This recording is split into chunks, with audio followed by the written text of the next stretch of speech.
বাড়িতে এই সময় সর্দি কাশিতে সবাই নাজেহাল, তাই কারোর মুখেই রুচি নেই। তাই আজ ভাবলাম ডিনারে একটু চিকেন স্টু বানাই। চলুন তাহলে বানাই। প্রথমে কড়াতে 2 চামচ সাদা তেল দিচ্ছি। তেল গরম হলে দিলাম গোটা গরম মশলা, তেজপাতা আর পেঁয়াজ।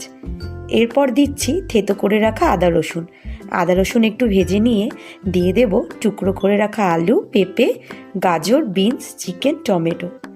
এগুলো একটু ভালো করে নেড়ে নিয়ে দিয়ে দিচ্ছি স্বাদমতো লবণ আর গোলমরিচের গুঁড়ো। সব ভালো করে আরেকবার নেড়ে নিয়ে প্রেসার কুকারে দিয়ে পরিমাণ মতো জল দিয়ে দেব। জলটা একটু বেশিই দিচ্ছি কারণ স্টু একটু পাতলাই খেতে হয়। এবার কুকারে 2 সিটি দিয়ে গ্যাস অফ করে দেব।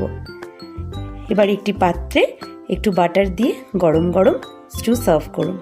স্টু শুধু খেতে হেলদিও নয়, মুখে স্বাদ ফেরাতে সাহায্য করে। ভিডিওটি ভালো লাগলে একটা লাইক করে দেবেন। সবাই সুস্থ থাকবেন, ভালো থাকবেন।